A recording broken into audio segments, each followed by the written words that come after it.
mean so much to get out of groups just because we had this poor showing in like we got the third place, even though we had such a strong regular season, and even though we are 0-3 right now, if we managed to make it out, it would be the miracle run. And right now, I just don't feel like we're at a place where we deserve to get out because it just feels like no one's like playing 100% and no one's really trying the hardest. So if we were to try our hardest and get out of groups and somehow turn it all around, then it would be the best ever. Well, we'll see if they can do it. The miracle run. No team has started 0-3 and made it out to the top 8, but this could be the run for Fnatic. The previous results certainly helps them in that regard. Welcome back, ladies and gentlemen, to the deciding week of group stages. Group B is the one here for today, and it's a clash between Longzhu and Fnatic. Picks and bans, they're just moments away, but I'm excited to get into the lineups. We have some great teams here. We have Fnatic also, Tempers High, obviously, recently, so I'm just excited to get into these lineups and start talking about the players. We all know about Longzhu. It's the LCK champions. Khan in the top lane. Cuz is your jungler on the Royal Road. BDD is the mid lane, and perhaps the most beloved bot lane in the world. Prey and Gorilla are your bot lane support with Coach Kid. Of course, their opponents, this one from the European LCS is Fnatic. We'll see if that run can go. Sora's the top lane, Proxy in the jungle, Caps in mid, Reckless at bot lane alongside Jess's Coach Dylan Falco. Yeah, and something that is interesting because of the results of the first game is Longzhu don't actually secure quarterfinals.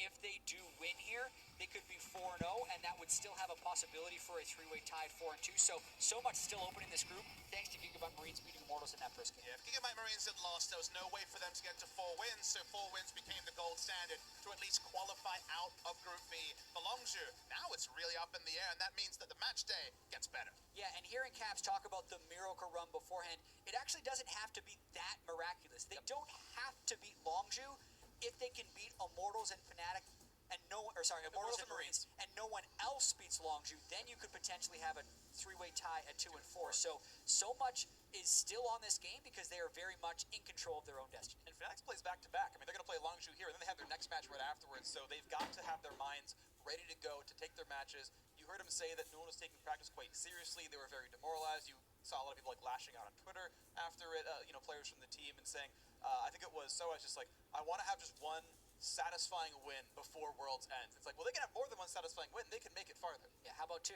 And yeah, then playoffs, right? How about 3?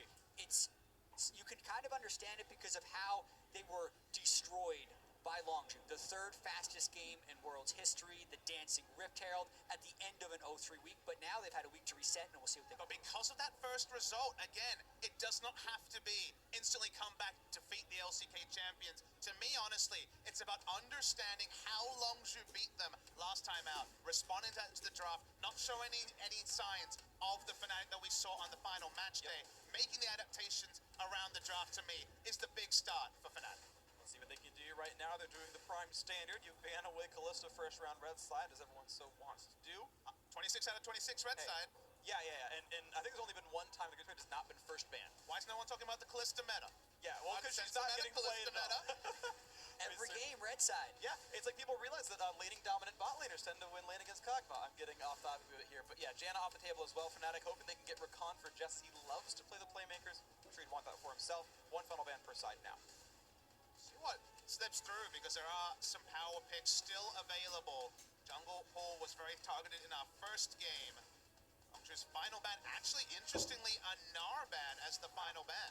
Yeah, you always wonder in situations like this when Fnatic is red side, who will they actually give their counter pick to? During most of the regular season, they could do it for Caps in the mid lane, but not here. This is almost forcing them into a Lulu first pick with those 2 support bans. I am surprised to see Rakan banned away. I know Jess loves the champ, but their strategy is to force the Lulu first pick and get a counter pick somewhere else. We'll see what they get out of this red side first phase, because this should be what makes the draft. And I don't think you have to be terrified about Longzhu locking in Lulu. Sure, it is Lulu without the cleanest of answers in terms of Worlds 2017 support pool, but Gorilla has always looked best on proactive supports. In spring season, when it was a different meta, when it was Zyra Lulu, honestly, Gorilla had a very down split. So sure, it's a power pick, but it's not necessarily a Longzhu power pick. Yeah, and some of these power picks have been slightly less effective than others, and what's going over to Longzhu here, specifically if they lock in the Sejuani, were two of the highest priority going into the tournament, but have fallen slightly. A lot of teams are prioritizing Gragas over Sejuani and Janna over Lulu, so it's actually pretty rare that you see these three picks actually on the same team in the Lulu, the Sejuani, and the Kog'Maw. And some of it is Broxton playing his own style. His picks so far this tournament have been Elise, Lee Sin, okay, one Sejuani game, but now the Rek'Sai. He's only played one Cinderhulk champion so far the entire tournament, or at least in the group stage, I should say, in the main phase here. So he's playing to his style. They're going to get the Cinder, the mid lane, more early pressure. But I'm getting a bit giddy because, you know, when you think of League catch-all turns, Juggermore became one of them. It was actually Prey and Gorilla that developed Juggermore on the Rocks Tigers now many years ago. So seeing Lulu Cock, always the core tenet of that particular combination, makes you smile. It may not have been 2017 success on the Lulu, but anytime you give resources to Prey, this guy's gone. And I wonder if this is the moment where we see another team try and speed up the game. Longzhu was speed running Worlds, but they have been doing it against other teams that are playing slowly. And here, they have what you would look at as a slow composition. But you have Rek'Sai on one side, you have Syndra on one side. They can pick an aggressive support and even counterpick the top lane and really try and go for an early game strategy. And I was actually talking to some of you analysts about how would they approach Red Side, and they were honestly saying more of the counterpick for Cap story rather than necessarily picking for Soaz. But Soaz often finds himself in those tricky matchups, giving him the counterpick to at least pick a safe tank matchup. Sona! Sona gonna come through, super good laner for sure. She's so gankable. Oh yes. Once the landing phase is great. Incredibly gankable, can do a bunch of damage in lane, and can also be very good late game. And we were talking about That's more like who else we would see for Ardent Sensor if too many supports started seeing bans. Sona was in that conversation, and will we see Khan's Jace? I think it's likely. It's the sort of pick that basically wins every tank matchup. It will be locked in. This guy solo brought up the world top lane Jace win rate by a massive amount. He went on a huge tear, 10-1, 11-1. This guy is excellent at Jace. And now suddenly the counter pick, finding a pick that's in Soaz's wheelhouse that does well against Jace, that's pretty tricky. Well, he's going to go for the Renekton onto this one. He is French after all. Renekton is basically their home champion in this case. That or Fiora, if you know the reference, of course. But that's interesting. A blind Jace is still a bit interesting. It is, a lot of confidence out of Khan. The easy choice is to just pick a big dumb tank. I mean, heck, toppling Gragas and just wait for whatever the counter pick is. He's going bold, so is Soaz. A lot of it becomes down to the 2v2 in those situations. When you have a Jace, you can pressure the lane so hard, and if Cuz is there, sometimes the 2v2 becomes unwinnable for the opposition side. So Soaz and Broxa have to be very creative if they want to shut down Khan. But they have to know what the plan is from Longzhu. This is basically the core tenets of their game plan. A comp that plays very well around top side. First sign the Jace took till second week, but I think the preparation around it should be basically copy-paste from their excellent LCK summon. Absolutely agree. So we're getting ourselves into the second game of the day. We'll see more from both these teams further on. Longzhu, their goal is to speed run through Worlds, be the fastest team to 6-0 their group stage of World's history. They're on pace for that so far if they can keep the results going. Fnatic hoping to stay alive on this one. Yeah, they have the Kog'Maw Lulu. They also have the Jace, so signature picks across the top and the bottom of the map. They took power, whereas Fnatic seemed to be a little bit more specific about what they were looking for from the jump. They've left a lot open. Power to a Korean team is a scary proposition. We've seen Reckless's Twitch, though, be so incredible as well. Nearly won that game against Immortals. We'll see what happens here on this one as we get ourselves onto the Rift.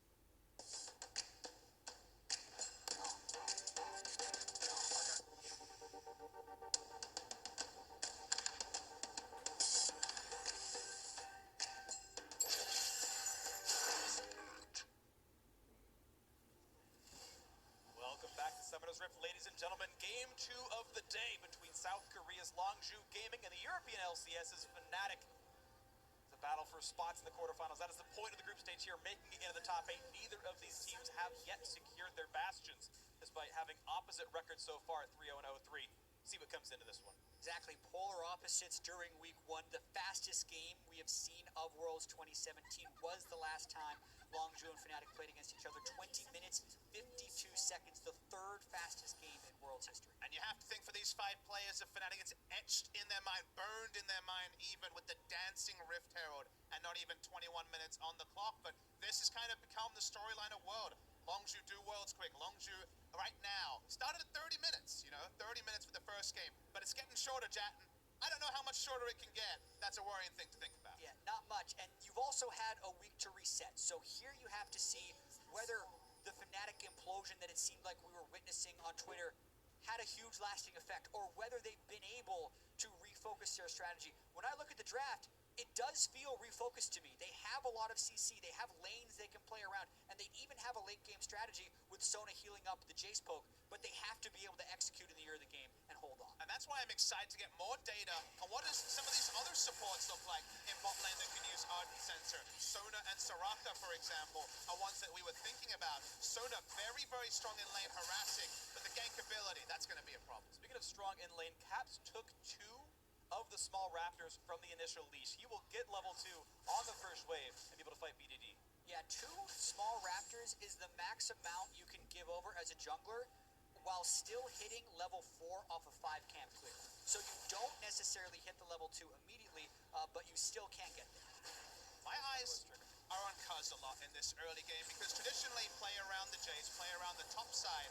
Where he goes first will be very interesting. You want to be there to take down Jez who will get very low. Be trying to harass, will be likely to overextend, but also snowballing tops, whether it's a fast gank top into a bot lane focus or whether he's going to shift between those 2 lanes. There's a lot of options for Cuz, and we usually don't have the microscope on his individual decision making, but there's a lot of strong voices on Longship. And listen, the Broxah jungle path is not pathing towards topside, but the Cuz is. It was a very standard red to blue to Grom Sejuani gank, but the ward is spotted him out. They at least see him coming mid. Caps is looking for a counter gank. 2 stuns to BDD, the flash knockup is there. Do they have the damage? But he's down. Summoners already. One more shot will do him in, and first blood comes through to Broxah. Trade kill, of course, coming across now, and Caps has to run away from Cuz. Red buff is on, though. Kill him. Yeah, he's got cleanse, but no flash, so we can get away from the stun. He's going to have to burn that here. Gets away. Make sure he cleanses before the explosion happens. Also, BDD's first death of Worlds. There is a question of would he die in group stage. Fnatic ganks him early. And that means only Ming is deathless. We'll be playing later in the week, but only a few minutes. The first game of week 2. BDD falls down for the first time. Both sides were baiting, but there was an information advantage to Fnatic. When you watch the replay, it's actually off your screen, but in the minimap you can see that Sejuani is seen pathing into mid lane, and that's why huge advantage to Fnatic. Yeah, and potentially over-eager from the side of Broxah. Doesn't even tunnel in before the flash, so then he didn't have any flash when Cuz did arrive. Since he did have the vision advantage, they never really waited for a counter gank. They just went for the quick gank on a BDD. It did get them first blood, but it did trade a kill back. So this looks like now as we're seeing Khan play aggressively, push Soaz around the map. He's got a 3 farm lead right now. Not a ton of turret damage, but he will at least deny some of the gold here from this Renekton. Check in more as time goes on. You're seeing, gold only 90 apart. That'll grow in the future. And Up 200 gold. And a lot of people see the top side matchup and remember Sehuni getting slammed by Khan in the finals of the LCK. Remember that was with vertical jungling and a lot of support around top side to allow the denial. Khan doesn't have vision of the enemy red side jungle. It is a Rex side, can be a reliable ganker. So for now, Khan can't play quite as aggressively, deny as many CS he might want to, because the vision is not in place for him to repeat that gameplay. Not easy, but Cuz gonna go back to this side of the map. Broxah with the control. We're hoping to take over the river as well. Cuz does the exact same thing. It says, I see some vision over here. And Broxah gonna juke away, but control goes to Cuz, and the rest of Longju here. So as again, shoved out of the lane, and with them kind of having that spat in the jungle, he knows he's safe to do so. And this is what Khan does to people on Jace. He completely bullies them in and forces you to respond. And Broxah has not been able to help Soaz. And at this point, it's too late. There's a huge mini wave for the turret, and any type of all-in would be matched by Cuz in a 2v2. This is what Longju does. Sejuani can take the turret, but Khan has no mana. He's got to respect what this could be. Broxah waiting in the wings. He knows they're both under the turret. Soaz feels safe. And with this amount of rage, he can heal up under the turret, no problem. He'll get some of the farm. Stays alive. And it's not a dead Soaz, but now he's finally getting access to CS and sharing experience with his jungler. It's a short. It's not a kill, but still plenty of damage on a Reckless. He's got to be a bit careful. The health bar's running low on this. The chase is on. Out of mana, out of range, but that was a decent trade, and it's going to be the first recall out of Fnatic. If you have some money, they'll be able to afford decent items. Yeah, that lane is splitting so far from a farm perspective, but Fnatic forced into a recall here, so a little bit of that pressure will seed over to Longju. That means for him, 1,400 gold recall it was for Reckless & Co., so he's going to have Zeal his first item. It's pretty standard to rush Hurricane at the very beginning. Does mean he floats some gold on the recall, though. Does feel like the early phase of the game is going to be a lot of this. Jungler face-offs on the top side, so at least Brox is playing at least lip service to providing coverage for the top side. Having vision on the enemy jungler is like having a ward around whichever camp he is on, because you know he's there. To me, I'm always interested to see when the transition comes to the first gank on bot side, because vision priority isn't part of the metagame. Sightstone timings are much later. Actually getting cemented vision on the bot side is difficult, and we already said you could choose if you were Kaz, top side or bot side focus. Expect Sona to be very much overextending, and it's a potential kill for whichever side visits bot lane first. And I look at Prey, that is an incredibly early upgrade on Relic Shield. So he has faster sharings on the Targon's Brace, and when he completes the support quest, which will be another 300 gold, he will be getting that shield from the item. So a very defensive play there by Longfus Box. Summoner Hill for moves BB. Did he wanted to dodge away from the stuns? He's got Cuz around him nearly as well. That's still a Summoner Hill down for Broxah, looking for the gank. Right now, that Rek'Sai is down a level 6v5. Cuz has ulti access, but casts his cleanse out. There's no target there. Bit more flexibility with build path when you are on Rise and you're not looking for a Rod of Ages timing. If you see a Negatron cloak, probably going to be going away from the Rod of Ages as the first purchase, so at least has the ability to deal with some of the all-ins from Caps. Yeah, he's doing the Abyssal Masquerade. Yep. What I find interesting is Bewalter had gone for Rod of Ages in the same matchup. Now the ulti's going to come across. They're going to land it onto Sona. Sona's going to land a little bit of damage on Reckless, but he's going to try to get away with the camouflage. The slow still landing. He's trying to wait on the flash. He finally does so at the very end. Prey, one more auto won't be enough to kill. Out they go, but a solid trade, and gank means some damage. Yeah, based on the power of those slows, I would have expected Reckless to flash much earlier, but he thought he'd be able to hold on to it. Ends up costing him both. It was interesting to see the choice there from Kaz. Both members of the bot lane, Reckless and Jez, were possible targets. He kind of split his damage, but he hit the CC. Getting both summoners out of Reckless is a very high value, because now, if you're Sona, you're probably going to have to play under turret, not be able to overextend to harass trade like Sona wants to, because your AD carry doesn't have summoners. See the two coming in. They want to fight Cuz. He's got that shield at the very beginning. Now they're going to knock that one down. The first damage could be there. Charging away and going to stay alive. And here comes Khan. He wants the kill, but I'm not going to come through for Broxah. Ulti to buy some time. He's still brought the wrong side. Yeah, a flash makes through. He has no way out. Now so has flashes, but they're already out of range. Khan gets away with it. Plus one kill to launch. Yeah, Khan well ahead of that play on the roam, even though Broxah was just falling. Jess has had his flash, but not for long. A straight up 2-on-2 kill. Of course, the gank burned the summoners, but now the repeat fight is there. That was actually a big mistake from Fnatic's bot lane. They didn't respect the level 6 being hit by Gorilla. It meant that Prey could go wild running in, because they would have had the health advantage. So 2v2. Unfortunately, that kind of piles onto what is suddenly a bit of a Longzhu advantage. Yeah, if you're wondering about mentality and tilt as well, those are the killers in these games, where you're using your flashes and still falling down. This is a play Fnatic was trying to set up. They have the tremor sense for Cousin BDD, but they don't track the Jace until it's too late. The fight has already started. Not to mention, it's incredibly difficult to burst to Sejuani thanks to the pass. And you mentioned the flash. It was smart, because at this point, Longzhu knows Soaz is coming. The follow is going to path through from the Voidasaur, from the Rek'Sai ultimate. They know he'll be there. We move to bottom lane, and unfortunately, Jez has walked up too far. And I think it was also a smart move by Longzhu right there, hiding in the brush, knowing they're both level 6, and actually freezing the wave down on the bottom side. So if Jez and Reckless want to hit 6, they're either completely giving up farm or just losing some of the experience when they move up to try and get it, instantly punished by Prey and Gorilla. The no assist credit goes to Cuz. He does kind of get that advantage for his team again. The summoners being down, a really big deal. First item's already done. Gorilla, sub 10-minute Ardent Sensor, and he's got the long-range marksman to kind of apply that damage with. This is a very strong 2-on-2 right now for Long. And the power spike when it comes to trading is going to be hellish for Reckless and Jez to deal with. The synergy between the on-hit multiplication of the Ginsu Rageblade and the Ardent Sensor is one of the hidden big things why on-hit Varus has become more of a thing. Unfortunately for Reckless, it's just going to kind of build a hurricane and try to disengage, push the wave and lead. Because any sort of standing damage trades are going to be super on the side of Longzhu. And when one lane hits that power spike first, the lane is mostly over. Add that to the fact that there are no flashes on the Fnatic bottom side, and Broxah isn't over there on that side of the jungle. The turret's not even contestable. Fnatic had to move off. And it's one of those multi-step plans. Of course you can invade the blue buff. They can't enter a lane against us with how strong we are. They have to take a very defensive path to lane, and Reckless and Jez say, well, we need to get out of this 2v2 as fast as possible. They'll be able to hit the map first, but big advantage being piled up around bot side for Longzhu. And the question is how quickly and effectively can Fnatic answer this? The play when you're getting invaded in the bottom side is to just go over to the top side. Full turret gold going over to Frey. 650 to him. That's going to feel pretty good on this. We'll see what comes next. Is going to take a fair bit of damage. Nice little knockback there. And this turret could go down with one more wave of this kind of pressure, but keep in mind Lulu and Sejuani both joining the fray. And Khan's highlight reel has only grown and outplays with Jace under turrets when multiple members head up top. His first thought was to pull back. He now has the support of his laners. They're not even going to get that standing gold and getting that top lane out of turret. Going to stay alive for now. It's going to be the wave caught by the bot lane, the duo of Fnatic down to that lane over there by tier 2. Recall comes through for Frey. Not quite enough for the Rage Blade, but he's close to that completion soon. No Drake's picked up yet, but a 2,500 gold lead with Longju in heavy control right now. And now, it's all on Fnatic resetting. They realize now they're behind. The game is not over by any means, but this is the part where we can really query, where did Fnatic go?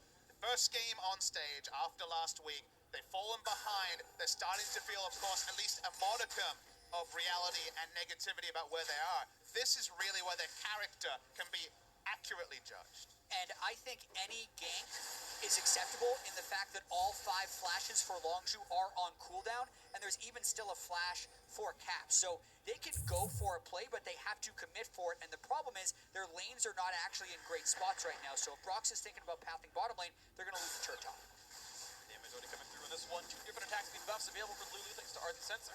Straight for bot lane. I do like Fnatic's plan, which right now is to send the duo lane around and basically play around Jace. When you have someone who on their own will crush lane in a 1v1, don't make it a 1v1, 1v2, 1v3.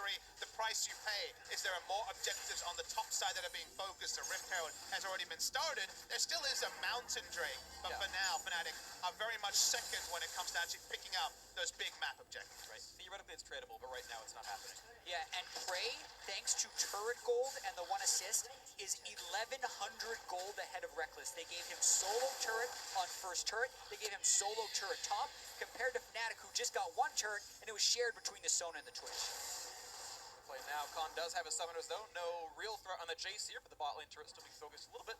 Couple hundred health off. A gold lead with Rage Blade, 3-15 minutes, means that you have that item early. You don't have that annoying time when you're sitting on a Blasting Wonders and AD carry and hoping to get the actual combination. So that's why Longju were giving the solo gold, because they wanted the Rage Blade to actually be completed. And now Rage Blade, Ardent Sensor, that's pain.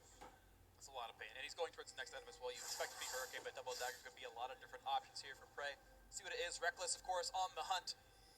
Champion he's done so well with before. He's been one of the biggest split pushes for Fnatic. Before it was Kennen, the Twitch, I think works really, really well in that style as well. With a Hurricane early, his wave clears rate. Like, this is a spot where Reckless definitely can take over. If he can get some gold, get some items from his inventory, it's going to be quite a bit for Fnatic if they want to win this thing. Yeah, he'd have to get an incredibly good open to a fight, and there's already a decent amount of bruiser-style tankiness that Longju has been able to pick up right here. Ninja Tabi and a couple of people. The Abyssal Mask Rise for a little bit of extra durability, both magic resist, but also health. We mentioned that on the bot side of the map was an objective Fnatic could take slower.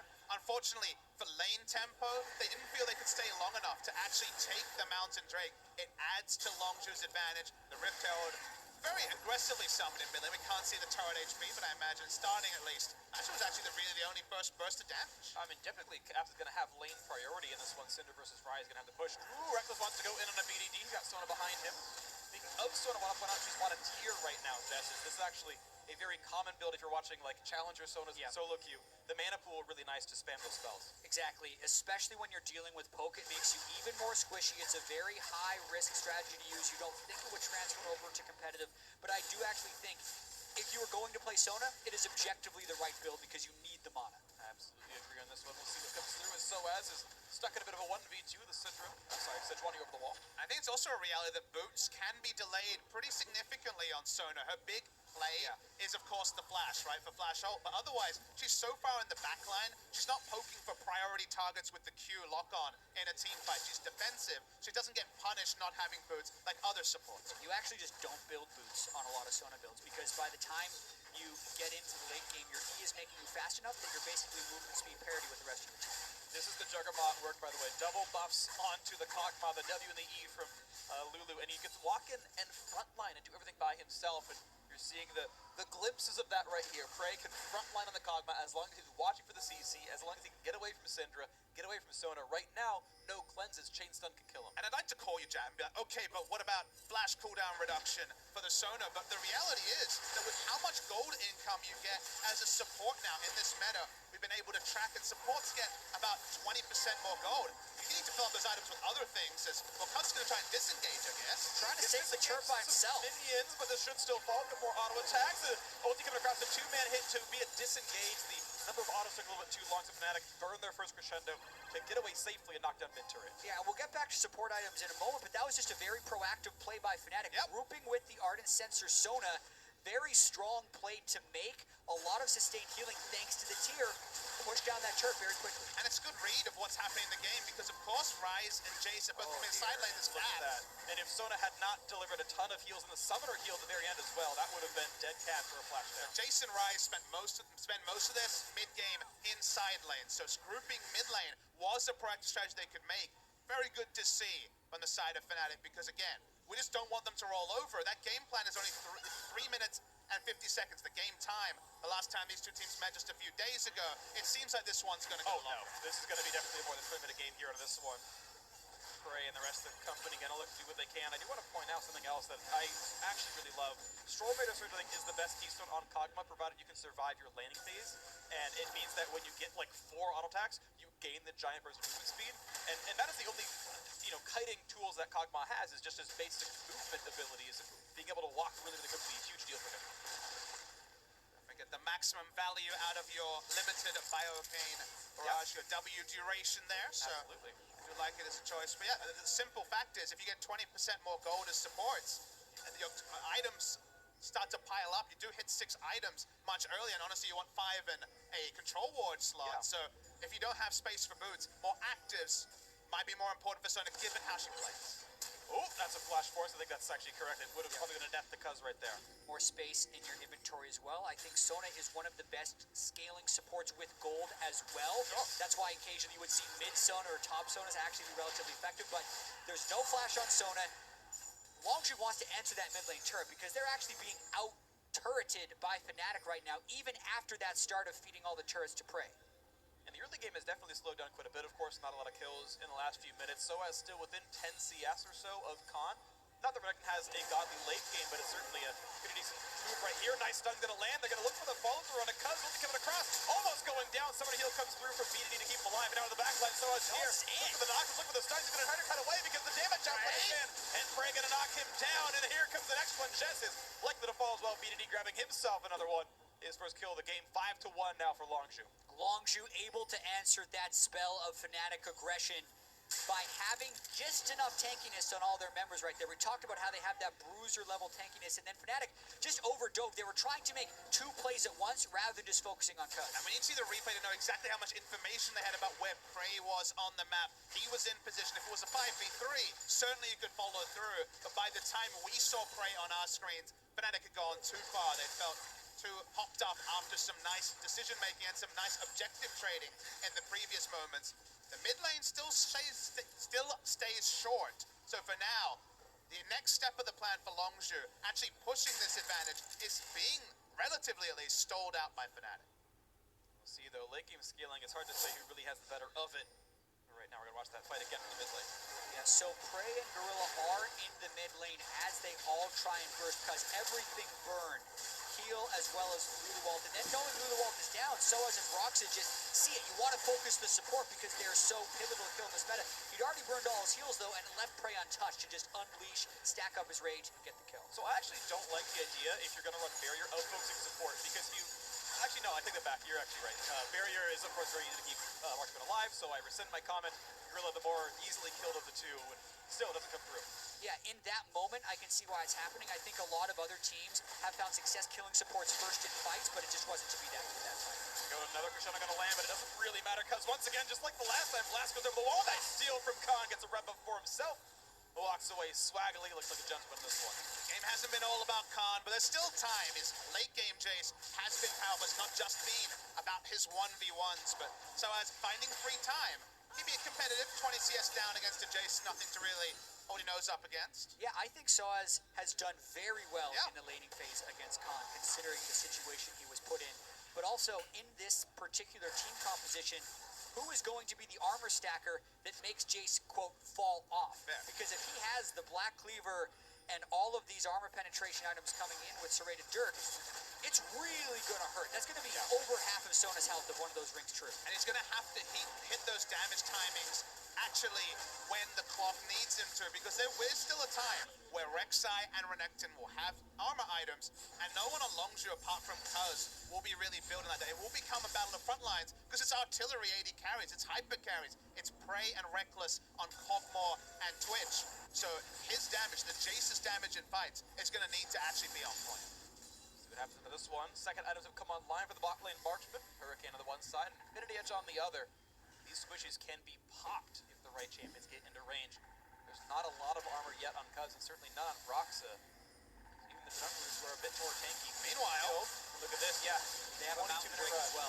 It's been Swept swept down out. fast. It was spotted though by the blue tree usage. Long's gonna cut away for that. difficult with the Tremor Sense to actually steal a Baron under the nose of Fnatic. So, of course, try it and then try to get a rotation as Khan and Soaz. The red buff gets the knockback on a Soaz. The blast code available to him, and he will in fact use that. Khan could still be on the chase though with Soaz. Yeah, has to run into the opposing jungle to maybe get a recall off. He looks like he will do so. Red buff coming in key right there. You get a lot of use out of that as a ranged auto attacker in Jace against a melee. Soaz is able to escape, just burning his ultimate though. You saw Longzhu check a couple of brushes, see maybe we can find him here. They didn't check all of them. And was a safe recall in the end. Fnatic take that time to actually get rid of the ward control that Longzhu put down over this Baron area. It's actually really respectful from Longzhu, because I thought they might say, okay, whatever, Soaz, we'll try and take mid lane turrets, but they were worried about being flanked. They just backed away, took easier objectives like picking up the Raptors and making sure Renekton wasn't around. They realize, they feel like they have strengthened their process, confidence in what they're doing. Bit of a zoning realm warp there. It might have been a scouting as well. I forget if you get vision off of the targeted end area of the ultimate, but they made it just check Fog of War with that, if nothing else. The mid lane still is going to fall. That's the turret down. Extra TP in, no stun though. He might have to cancel. No, he does not cancel. Brazen is going to time out. It's going to be the crescendo landing to have the first damage, not just yet. The flash forward, they're going to knock down Jets. The Sona is gone, and the chase through going to be easy on a Reckless. The double kills. The bot lane is dead, and Caps might be next on the chopping block. Can they get the attacks in? Almost. The flash can be going to keep him alive, but a 2 for 0 easily. Longzhu to the next objective. And this is what great teams do. They realize the Renekton's behind us. No one is going to walk up. Let's move forward. We don't have to worry about peeling back. They did not have calm there. It did not matter. And now they turn on to Baron. And I think that play displayed the difference in the coordination level of these two teams. The Sona ultimate not being followed up on, the teleport when the Syndra ult had already missed. All those things out of sync as Caps kills Khan on the back end. Gets something for himself. Khan was zoning out the jungle. He lost his flash for that play as well. Caps the same, but worth it, of course, as Prox was part of that fight. Also, all right, something on the board. Fnatic got their second kill of the game, but this is now a very tough road ahead as Longzhu are far, far apart in this. Yeah, 5,000 gold and Baron. If there is a go button, you expect Longzhu to press it now.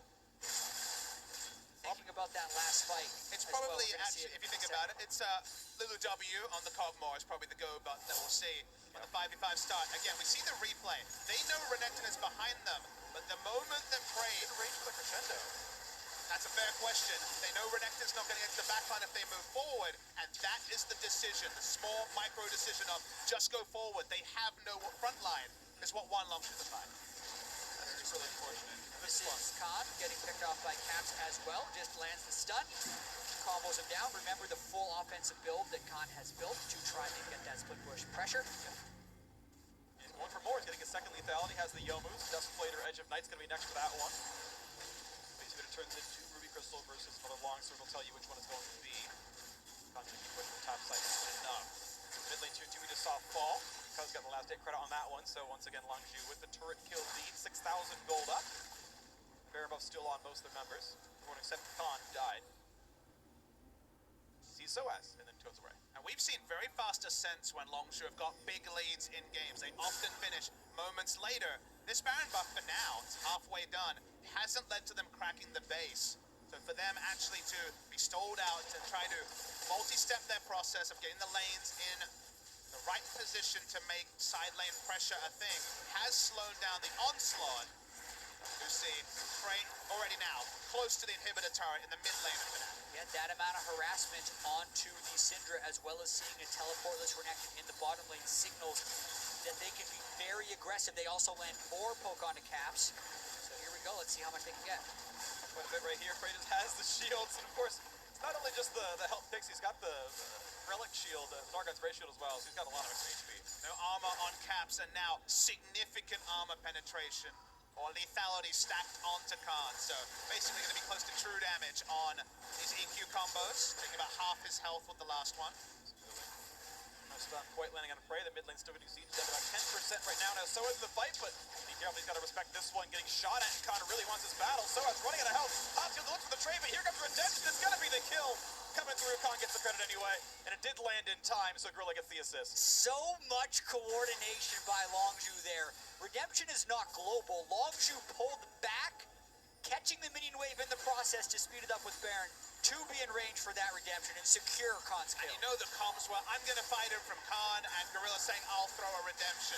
Playing around that particular theater of battle, the Redemption area works a treat for Khan, guarantees the kill as they keep the pressure up mid lane. And that's going to be the turret falling right now. Backdoor bonus not required. Spray gets that one picked up. 6-3 in turrets now. Longzhu looking to close it out in the near future. Khan getting some low time top lane as well. Yeah, the Baron buff is just wearing off now, but they have cracked the base open and gotten down all the auxiliary turrets on the outside. Mission accomplished so far for Longzhu. And you're in again a situation with Jesse's flash about to be up. Will they try and go Prey? Oh, good blast. Gets away from the crescendo. And a big stun coming to the front line as well. Reckless a bit in danger. Here comes the knockup. They want that fight. They can't Prey. That's the most important kill. Now on the 5v4, is there more to be had? So as Force Black, not quite the kill for Brox with the flash forward. Reckless gets another one. This time it works out for him. Instead of being a betrayal, 4v3 in this one. Fnatic 4 now have to kite back. Reckless and Co have to wait this out and give away the inhibitor. Prey had the smooth moves in the front line, but did not have the rest of his team there. Notice, however, they may trade down in kills. They do cement the mid lane inhibitor. Certainly wasn't the level of clean we're used to with Longzhu, but you saw the side flash from Prey and you wondered what could be. Yeah, he flashed away from the Sona ultimate, but staying in means he's still in burst range. And that fight, even though Longzhu did take the inhibitor, does kind of show that Fnatic has or had opportunity in this game with this team composition. They have a large amount of single target burst to potentially take down a Kog'Maw if he wants to be in the front line. And the open here from Fnatic is actually pretty good, seeing Jace over in the side. And this is Jugglemore, the Kog'Maw in the front line. Kaz was not frontlining there. Very nice flash to the side, but because Khan isn't even in EQ range, Fnatic realized they can go. It was actually a 3v5. BDD was also off on the other side, so Fnatic very willing to opt into that fight. And it's a 2-for-1 once Longzhu does collapse with their soul. See, that reset means much. Another item comes through for Reckless. He's got Phantom Dance, so 80% crit Twitch. Again, he's like gonna be the bot lane carry. You saw his damage in the last fight, double anyone else on his squad. He is the one to watch for. And Freighted by dying early actually got a decent amount thanks to a Kafkan surprise. Probably about 2/3 of that was true damage via the passive, but hey, it is what it is. He's got QSS now in this Kog'Maw, so Prey gonna be even more elusive because his flash is down. Yeah, and we can see Reckless again with these crit items. He has been pretty much the main one doing any of the damage for Fnatic during the group stage. But what's interesting about this is he actually has the lowest damage per minute of AD carries in the group stage because Fnatic collectively has not found very many good fights. It's an amazing contrast to being #1 in damage percentage. It means a high percentage of a low number, but it still means that Reckless has been the cornerstone and one of the few things to shine, even if it was this particular pick that, of course, in the late game one decision really let down his team in the Immortals game. It also often means that the rest of his team is not pitching in very much. Nope. This time Soaz on a bit more of a damage threat. He's looking to act as backline Caps.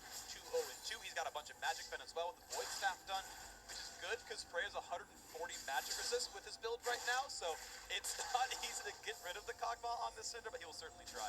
It's not really easy for Fnatic to deal with the fact that Jace, you know, he's super big, he's going to go into one lane, and they can't send multiple group threats there because they have a super minion wave in mid lane to deal with, and Longzhu playing around top side because if they get top side control, they can always fall back to Baron. And to top it all off, it's a double Mountain Drake to threaten the Baron with. So Fnatic, if they want to go, actually needs to go now before Khan gets in turret range, because as soon as they start teleporting Saws off the side, they get the knock-up on the Prey. QSS is there, he's going to cleanse, not even in for a while, but he's got the shoes, he's got to stay alive. No kill to be had, and the front line going to be opened up on the Caps gets the first kill. He's on a spree for himself. Reckless stops to grab the red buff. His ulti is now down. Pretty But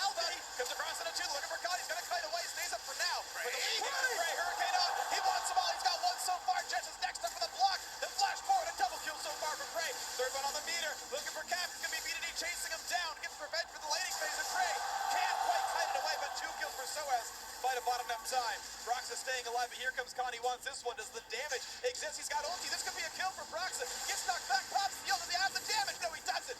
The ace comes through. 2 members alive. With the inhibitor dead, this could be the game closing. How much can they close? That fight was actually so close. Fnatic initiated exactly when they had to, but then Prey waited out all of the CC before unleashing. And you see why teams don't take this approach. The fights with Jace are oh so hard, but one great fight. Vintage Brave frontlining on the Cockball, in and out, will win Longzhu the game. Looks like a 32-minute victory is still going to be a pretty fast one for World 2017 standards. 4-0, the record for Longzhu. Not secure top 8 yet, but dangerously close. Yeah, 11 and a half minutes slower than the last time they played Fnatic, but still substantially faster than the group stage average. Longzhu take the fight, take it home. What did we say as this game was opening up? We said with the win of the Gigabyte Marines, this was not do or die for Fnatic when it comes to victory. But I would say it was do or die for Fnatic in terms of showing character, in terms of persevering through a very difficult game. They did not win, but they did not capitulate either. And that was an important thing for Fnatic fans to see. They are a very proud organization. They did not roll over against Longzhu. Longzhu much more coordinated than Fnatic, but Fnatic had the right idea and I think a pretty good strategy coming into this game, and you'll have to see how that can translate throughout the rest of the day. Longzhu is going to be all smiles. They're the ones in control of this group. They're at 4-0, and with one more win, absolutely clinching, have not given any indication that they won't continue to dominate. Yeah, looking very good right now. Longzhu, the LCK champions. They are my tournament favorite for this one because they had beat SKT in that best of 5 final. Not everyone will agree that's okay, but this is one of the very, very strong squads. They are 4-0. They are the fastest winners so far in this tournament. They are, again, 1 win away from clinching the top 8. They're very close to clinching the number 1 seed as well. They'd have to, actually, they would be very close to clinching number 1. And either way, it's a great win for Longzhu. And let's hear more now from Dash and the analysts. Thank you very much for continued struggles for Fnatic as Longzhu continued to look dominant here in the group, moving to 4-0. Not a big surprise. Obviously, that Longzhu wins the game, but as the casters were saying, in the end, Fnatic did actually do something to fight back. Unlike the first time we saw these guys play, and it was 20 minutes and a dancing rift held, the game was basically over instantly. Right, it's a tall order to come into the, the first game of your week 2 and play against the group favorite when you are the team looking to mount, a number of consecutive wins in order to move on to the knockout stage. Exceeded expectations, right? SOAS, he got a better matchup with the Renekton to the Jace. He was keeping up in CS. He wasn't dying all over the map. He was actually being proactive for himself. Broxah with an early game jungle. So I think Fnatic had a better idea of how to attack Longzhu. Now Longzhu got a sick draft for themselves with Jace, with the Rise, with the champions that they all basically played for quite some time. So you can't really target this team, but I know you had some questions about the bottom lane. Right, I think the Sona in the bot lane surprised me quite a lot, because it seemed to me like Fnatic wanted to draft with his stronger early game on top side and try and play a little bit faster against Longzhu, but I think Sona Twitch is a very slow early lane that needs a lot of time to scale into late game, especially after Sona kind of stopped being a big lane bully, and they couldn't really get ahead in the bot lane against the little Cogmore, and that was a big issue for them as well. I mean, at the same time, I think had they just gone even, it would have been okay in the bot lane. They did not go even. I think largely in part to some mistakes from them. They died 2v2. They gave up their turret 2v2. So to me, I think the Sona actually did make sense as a pick. It just didn't necessarily get executed as well as it could have, because when you think about the ability to heal through Jace poke later in the game, the ability to apply Ardent Sensor constantly to all these people who are auto attackers dealing physical damage with the the Rek'Sai as well as your top laner and your AD carry, it seems to make some sense. I guess also one thing they wanted was some sort of engage on Jessis. It's been a thing they've been playing with in Europe quite a lot, and when they didn't have it, no one else kind of stepped up and were the main engage. And obviously Rek'Sai and Renekton can't start the fights, but for laning phase, I would have taken Karma In a few moments, we saw the potential of that Sona ultimate, right? But the casters talked about Longzhu just looking so much more in sync than Fnatic, so much more on the same page. And I want to kind of roll through a few examples and look at it from the Fnatic side, because they're the ones playing next. They have to retool and come back on stage and win a game here. And here, Fnatic needs to commit everything. 2 ultimates between Sona and Syndra, but Twitch does not open up, and then the rest are disjointed with SOAS and Broxah choosing to go on Gorilla and not Prey, and it just collapses because they are not on the same page. Yeah, and I think this was kind of one of the issues for Fnatic throughout a lot of the game. It did feel like there's different ideas about how to approach the fight, or different ideas about what they should be doing in the fight, and perhaps people are not really executing on the level they need to. Right. You pretty much need to have everything perfectly timed, perfectly orchestrated to be able to take down a team like Longshu. Yeah, and I feel like this could be like a revenge game for Soas. You know, getting Renekton, as you mentioned earlier, he didn't get completely destroyed in the laning phase, but in a lot of team fights, he never had much of an impact. This is an engagement. Watch his flank. He's off the map. Yeah, but like, so his support has already missed or quote-unquote failed the engage, which is supposed to land on more than just one person when the Twitch is in But position. again, you saw the setup there, right? Renekton getting into position behind the enemy team, looking for that big engagement. They do catch the Kog'Maw, but everyone's just far enough away to not be able to collapse and actually capitalize on the catch. Exactly. I mean, neither side of the collapse was actually prepared for the ultimate. Jezzus goes for the ultimate. Twitch is not in range to ult. Syndra's not in range to ult. Soaz is still full screen away. Yeah. And that has to be perfectly timed, right? Especially when it's a Lulu to back up this Kog'Maw. This is not something that you can just slowly whittle down. You have to burst him instantly or you will lose the fight. And it's no secret that Fnatic obviously has their internal issues, but I think that when we look at a play like this, like what we just saw, it's not just communication. It's clearly something that has not been practiced enough, that they are not aware, because you actually don't need to communicate that much for this kind of play. You have executed a million times. You've got a teleport, top laner, somebody flanking from behind. You understand the timings from each other, and that just wasn't there for this team. Now it brings us to the final fight of the game. Looks scary for Longzhu at first, but Prey going to come up big for the squad, carry them through to a victory. This is your Acer Predator replay. They win the late game now, and Jess is again feeling confident he can still find engages. Prey actually takes that blast cone and kind of messes it up for himself, and now there is a chance to engage. Soaz, though, is waiting before he flashes over. I think he wants the QSS from Prey first before he tries to go in and stun him, but it does mean Prey has time to actually step away. He stays alive, and now while Fnatic committing everything to kill the front line, Prey steps up. Yeah, and once the cooldowns are down for Fnatic, Prey can go so ridiculously aggressive. He's sped up by the Lulu, he flies in, and he shreds through Fnatic. I'm gonna add a minor note to this one. I have to criticize Reckless' decision to take the red buff and pull to the right-hand side of the fight, as opposed to staying inside the red, ready to attack the Jace when he was stunned. That could have made a difference. A couple of crits, you take the Jace out, you can actually win that fight. And we got to see again some of their ideas behind the late game with Fnatic here and trying to kill, Prey. I still think for them, the fact that they have, before this, so many missed opportunities and actually decent setups makes it almost impossible, even though it's close here. And this was more on Prey taking a blast cone, jumping in the face of Fnatic, basically being like, I'm here, guys.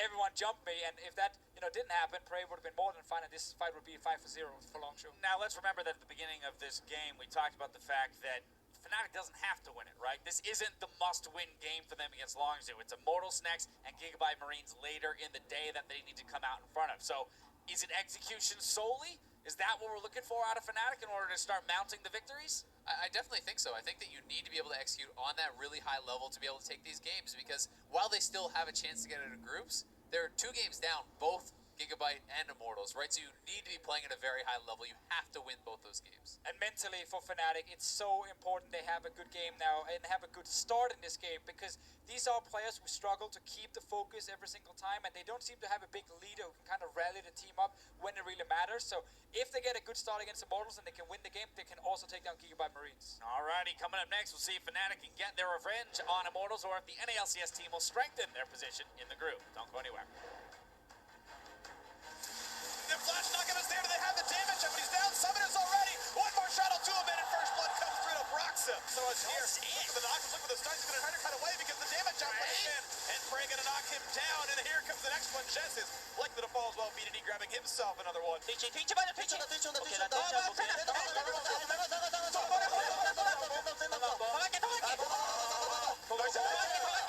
Connor really wants this battle. So it's running out of health. Opti looks for the trade, but here comes Redemption. It's going to be the kill.